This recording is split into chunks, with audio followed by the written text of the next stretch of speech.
선유초등학교 교사 이준우입니다. 먼저 이제 발표하기 전에 제가 말씀드릴 게 있는데, 이 수업은 제가 한 게 아니고요.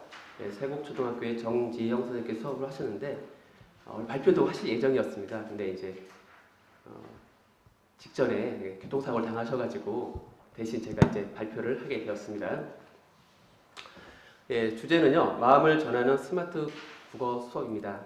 이 수업을 왜 하게 되었냐면요, 잘 아실 겁니다. 임신을 하고 아기를 출산하고 얼마나 아기가 사랑스러워요, 그렇죠? 이렇게 사랑스러운 아이들이 말을 하고 잔소리를 하게 되고, 그렇죠? 그리고 서로 언어가 달라요. 학생들은 속상해하고 엄마는 속 터져요. 똑같은 속인데 상하고 터져요, 각각이. 이런 현실에서 결국은 부모와 자식은 대화가 단절되는 거죠. 그럼 어떻게 하면 예전처럼 부모와 자식이, 자녀가 마음을 터놓고 얘기할 수 있을까? 그래서 한번 조사를 했습니다. 먼저 사과 설문지라고 설문지를 작성했어요. 학생들에게 얼마나 많이 다투느냐, 다툰 다음에는 어떻게 사과를 하느냐, 그 다음에 어떤 방법을 이용해서 하느냐, 사과를 조사했습니다. 그 내용을 이제 클래스팅에다 올려서 학생들의 응답을 받았어요. 받았더니 사과한다가 8명, 사과하지 않는다가 12명이에요. 그러니까 대화의 단절이 좀 크게 있는 거죠.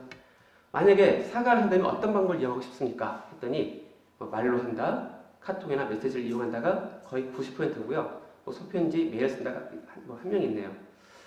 그래서 우리는 여기서 이제 무엇을 가르칠 것인가에 대해서 한번 고민을 해봤습니다.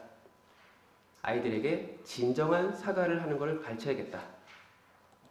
그 다음에 부모와 자녀의 공감하는 상호작용이 이루어지고 서로 마음을 터놓고 얘기할 수 있는 어떤 상황을 만들어야겠다. 그 다음에 무엇을 가지고 가르칠 것인가? 저희는 첫 번째 구글 드라이브의 설문도구를 이용했고요. 그 다음에 클래스팅을 이용해서 의사소통을 서로 했습니다. 그 다음에 활용 앱은 이지레터라는 걸 이용해서 활용했습니다. 이지레터는요, 앱이고요. 손글씨는 물론 간단한 그림까지 이제 곁들일 수 있는 장점이 있습니다. 그 다음에 이제 카톡하고 연결된 메시지송을 이제 활용 앱으로 사용했습니다. 이 앱은 기존 그 노래 가사에다가 바꿀 수가 있어요. 그러니까 배경음악이 깔리고 가사를 바꿔서 카톡으로 부모님에게 보낼 수 있는 거죠.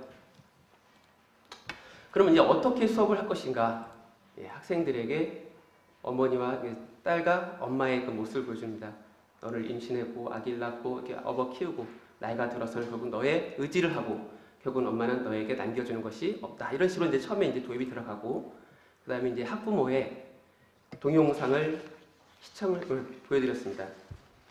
그 학생들에게 엄마가 좀 이렇게 갈등이 있었던 부분에 대해서 미안한 점과 또 앞으로 바라는 점에 대해서 영상으로 제작해서 이제 학생들에게 보여줬어요. 그런 다음에 이제 공감 글쓰기를 했습니다. 뚜껑 대신 마음을 여는. 우리가 글쓰기라고 하면 그냥 말로 했을 때도 되지만 서로 언어가 다르다 보니까 이 말로 했을 때 내가 A라고 말했지만 서로 받아들일 때 B라고 느끼잖아요. 서로 이게 말을 하면서 더 화가 나는 경우가 있잖아요. 그래서 말이 아닌 도구를 이용해서 하는데 스마트 교육 쪽에서 저희는 이제 앱을 이용해서 하겠다는 겁니다. 그래서 이지레터를 이용해서 스마트 패드에다가 편지를 써요. 이렇게 썼습니다. 그 다음에 메시지송을 카카오톡, 이거는 이제 계정이 있어야 되니까 개인 스마트폰을 이용해서 이제 가사를 만들고 그렇게 했습니다. 그러고 나서 이제 제작을 해서 이제 보내는 거죠. 이렇게 만든 거를 클래스팅에다가 공유를 했습니다. 그런 다음에 이렇게 끝나면 안 되죠. 상호작용이 이루어져야 되잖아요. 그러니까 어머니가 또 그에 대해서 평을 주게 또 남겨주시고, 우리 민경이 착하니까 약속을 잘 지킬 거야. 그러면서 이제 문자해서 어머니도 표현하시죠. 그다음 또 다른 어머니도 이렇게. 그러니까 면대면으로 했을 때 가장 좋을 수도 있지만 자칫 그렇죠? 더 마음 상할 수가 있는데 이렇게 면대면이 아닌 글로써 표현하다 보면은 내 마음을 솔직하게 표현할 수가 있고 또 받아들일 수도 있을 것 같습니다. 이런 활동을 통해서 엄마와 부모와 자녀 두 사이가 서로 공감하고 앞으로 나아갈 수 있는 또 관계가 좋게 형성이 되는 것을 보게 되었습니다. 네, 이 수업을 할 때 유의점이 좀 있습니다. 스마트폰, 패드를 이용하기 때문에 요즘 인터넷 문화라는 것이 글쓰기가 맞춤법도 안 맞고 어법도 안 맞고 이런 것이 당연시 되는데 우리가 정확한 수업을 한다면 아이들에게 어법에 맞는 글쓰기 지도를 같이 병행해서 해야 될 것이고요. 그 다음에 아이들이 좀 그런 인성적인 측면에서도 좀 이렇게 다뤄줘야 될 것 같습니다. 다른 친구들이 한 거에 대해서 비방이나 비난 이런 걸 하지 않도록 좀 같이 좀 이렇게 해줘야 되고요. 편지 같은 거는 출력을 해서 만약에 교실에 쫙 해주면 다른 친구라든가 내가 느끼는 것도 달라지지 않을까 그렇게 생각됩니다.